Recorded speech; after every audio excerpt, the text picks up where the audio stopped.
नमस्कार, मैं जनता शिवम गौतम। और जिस बात को हमने बहुत पहले कह दिया था कि अर्नब गोस्वामी का जो मामला है एक ऐतिहासिक मामला बनने जा रहा है। सुप्रीम कोर्ट ने आज अपना जो फैसला सुनाया है उसमें उसी बात पर आज मोहर लगा दी है। जब ये मामला हाई कोर्ट में था, हाई कोर्ट ने लंबी सुनवाई के बाद भी अर्नब गोस्वामी को इंतरिम जमानत देने से मना कर दिया था। तभी हमने कानून का छात्र होने की वजह से ये दावा किया था कि इस मामले में सुप्रीम कोर्ट को एक बड़ा फैसला लेना पड़ेगा। अर्नब गोस्वामी, नितिन सारदा और फिरोज शेख, जिनको के 2 साल पुराने एक ऐसे मामले में फंसाया गया या गिरफ्तार किया गया, डिटेन किया गया, जो कि पहले ही क्लोज किया जा चुका था। इसकी क्लोजर रिपोर्ट एक डिस्ट्रिक्ट कोर्ट में लग चुकी थी। उसके बावजूद अपनी व्यक्तिगत दुश्मनी निभाने के लिए उद्धव ठाकरे की सरकार ने अर्नब गोस्वामी के खिलाफ उस मामले को खुलवाया और इसकी घोषणा महाराष्ट्र के गृह मंत्री ने अनिल देशमुख ने की थी विधानसभा के अंदर। तभी यह तय हो गया था कि अर्नब गोस्वामी को जमानत तो मिलेगी ही, लेकिन इस मामले में हाई कोर्ट और महाराष्ट्र सरकार को एक करारा तमाचा पड़ने वाला है सुप्रीम कोर्ट से। और आज उसकी घोषणा सुप्रीम कोर्ट की वैकेशन बेंच ने कर दी, जिसमें जस्टिस धनंजय, यशवंत चंद्रचूड़ और इंदिरा बनर्जी शामिल थे। जस्टिस चंद्रचूड़ ने जब 11 तारीख को अर्नब गोस्वामी को जमानत दी थी, अंतरिम राहत दी थी, उस समय भी ये स्पष्ट कर दिया था कि हाई कोर्ट ने जो फैसला लिया था, आर्टिकल 286 का इस्तेमाल नहीं किया था और उसके अलावा जो दूसरे आर्टिकल्स के उनसे राहत मांगी गई थी उसका इस्तेमाल न करके उन्होंने पर्सनल लिबर्टी के खिलाफ एक गलत फैसला लिया था, जिसके लिए अब आगे से सभी हाई कोर्ट्स को, सभी डिस्ट्रिक्ट कोर्ट्स को ये ध्यान रखना पड़ेगा कि जस्टिस कृष्णा अय्यर ने जो फैसला दिया था कि बेल नॉट जेल और किसी भी हालत में पर्सनल लिबर्टी को ताक पे नहीं रखा जा सकता। आज सुप्रीम कोर्ट ने कह दिया है कि अगर एक दिन भी किसी व्यक्ति को गलत तरीके से डिटेन किया जाता है, हिरासत में रखा जाता है, तो ये एक दिन भी बहुत बड़ी बात है। निश्चित तौर पर अर्नब गोस्वामी को जिस तरीके से 1 हफ्ते से ज़्यादा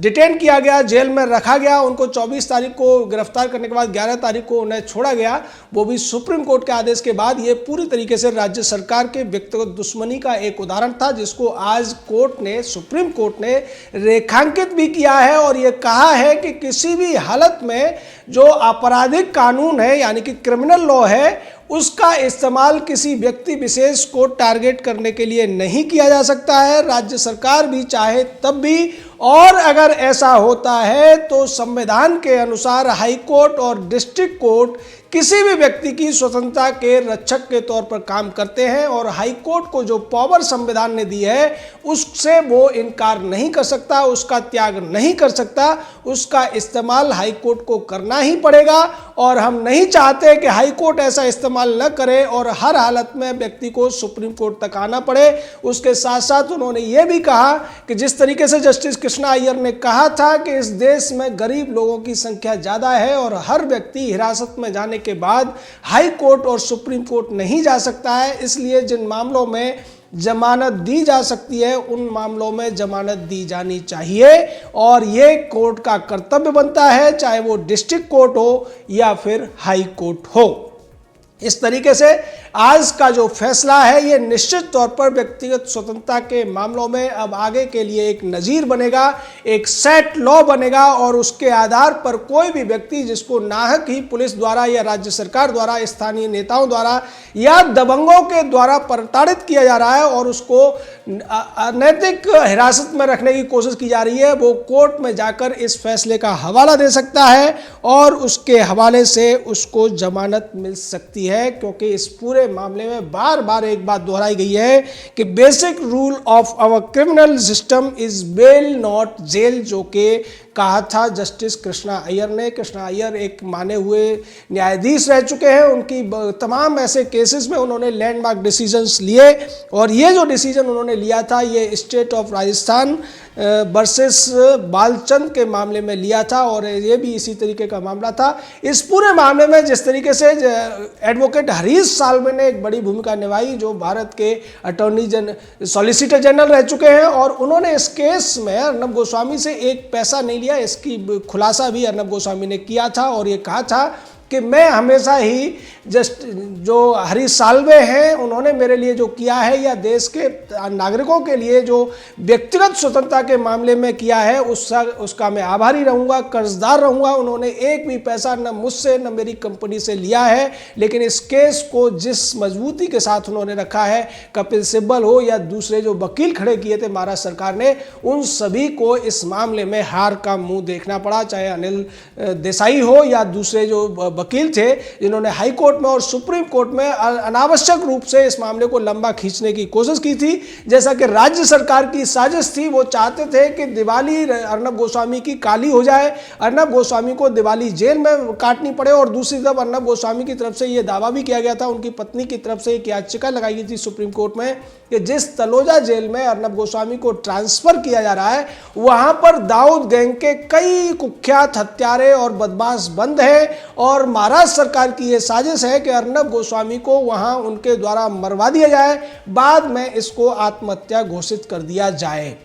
जैसा कि महाराष्ट्र सरकार के एक मंत्री नवाब मलिक ने यह कहा भी था एक स्टिंग ऑपरेशन में कि हम अर्नब गोस्वामी को इतना परेशान कर देंगे कि वो परेशान होकर आत्महत्या कर लेगा। और इस बात के बाद में खूब आलोचना हुई थी, लेकिन महाराष्ट्र सरकार जिस तरीके से अनैतिक रूप से काम करती है, न महाराष्ट्र सरकार ने इस पर माफी मांगी थी न ही शरद पवार ने। बाद में यह खुलासा भी हो गया था, ये जो पूरी साजिश थी अर्नब गोस्वामी के खिलाफ, उसमें शरद पवार से लेकर सोनिया गांधी और उद्धव ठाकरे तीनों शामिल हैं, तीनों पार्टियां शामिल हैं। वो किसी भी हालत में अर्नब गोस्वामी का मुंह बंद करना चाहते थे, उसका जो चैनल है उसको बंद करना चाहते थे। अर्नब गोस्वामी के चैनल वाले जिस तरीके से तमाम खुलासे कर रहे थे, चाहे बेबी पेंगुइन वाले मामले को लेकर हो, सुशांत सिंह राजपूत के मामले को लेकर हो, दिशा सालियान के मामले को लेकर हो, पालघर के मामले को लेकर हो, उस सबसे महाराष्ट्र सरकार इतनी ज्यादा चिड़ी हुई थी कि उसने एक 2 साल पुराने मामले को खुलवाया। और उस मामले को खुलवाने में भी पूरी तरीके से जो ड्यू प्रोसेस ऑफ लॉ होती है, कानून की एक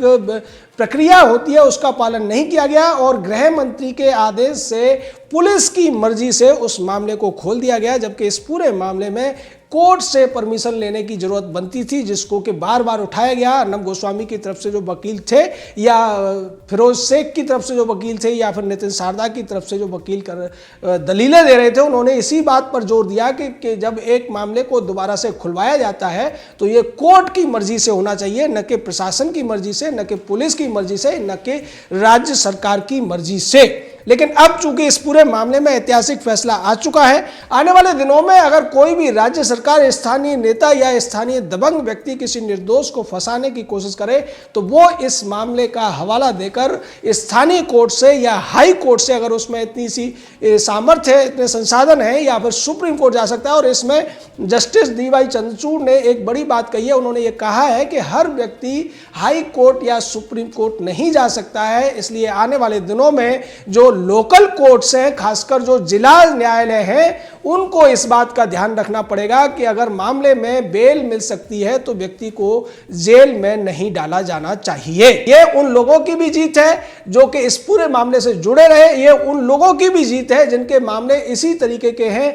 और राज्य सरकारों ने प्रताड़ित करने के लिए या स्थानीय लोगों ने या दबंग लोगों ने पैसे देकर पुलिस के साथ मिलकर इस तरीके के क्रिमिनल लॉ का गलत तरीके से इस्तेमाल किया है, वो भी इस फैसले के बाद राहत पा सकते हैं। हाई कोर्ट के जो जज थे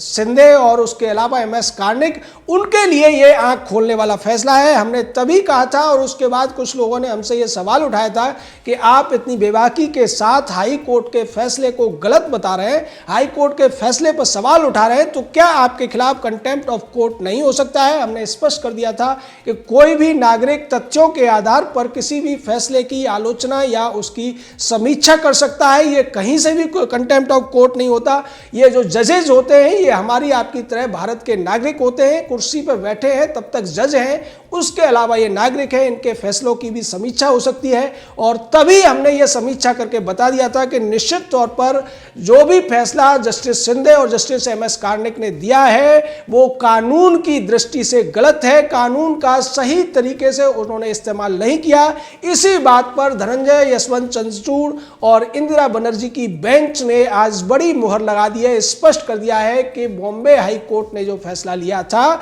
बॉम्बे हाई कोर्ट ने जो गलती की थी उसको सुधारे जाने की जरूरत है और उसी को सुधारते हुए 11 नवंबर को अर्नब गोस्वामी के साथ साथ अन्य 2 व्यक्तियों को रिहा किया गया था, अंतरिम जमानत दी गई थी और आज उस जमानत पर स्पष्ट कर दिया गया है कि कानूनी प्रक्रिया चलती रहेगी, लेकिन इस तरीके से क्रिमिनल लॉ का गलत तरीके से इस्तेमाल नहीं हो सकता है। कोई भी राज्य सरकार संविधान से ऊपर नहीं है और कोई भी कोर्ट संविधान से ऊपर नहीं है। कोर्ट को भी, हाई कोर्ट के जजेस को भी संविधान का अपमान करने का या संविधान का सही तरीके से पालन न करने की छूट नहीं दी जा सकती है। निश्चित तौर पर इस पूरे मामले से अगर किन्हीं लोगों को शर्मिंदा होना पड़ेगा तो वो हाई कोर्ट के वो दोनों जज हैं जिन्होंने गलत फैसला लिया, या पूरी की पूरी महाराष्ट्र सरकार है, उद्धव ठाकरे है, शरद पवार है, सोनिया गांधी है, कपिल सिब्बल जैसे वो वकील हैं, अनिल देसाई जैसे जो वकील हैं जो इस मामले में अनीति का पक्ष ले रहे थे, अनीति के पक्ष में तमाम कुतर्क कर रहे थे। और ये जो जीत है ये भारत के नागरिकों की जीत है, भारत के संविधान में विश्वास रखने वालों की जीत है, सुप्रीम कोर्ट की जीत है, सच्चाई की जीत है, अर्नब गोस्वामी की जीत है, हरीश साल्वे की जीत है और CS वैद्यनाथन जैसे वकीलों की भी जीत है, जो इस पूरे मामले में जिन्होंने सुप्रीम कोर्ट को इलेबोरेट किया, सारी चीज़ों को, कानून के सारे पक्षों को उनके सामने रखा और बता दिया कि महाराष्ट्र सरकार के साथ साथ हाई कोर्ट ने जो फैसला लिया था वो पूरी तरह गलत था और इसके ऊपर सुप्रीम कोर्ट की जो मुहर है, सुप्रीम कोर्ट का जो फैसला है वो पूरी तरह से संविधान के अनुरूप है और यही सच्चाई की जीत है। जय हिंद, जय भारत।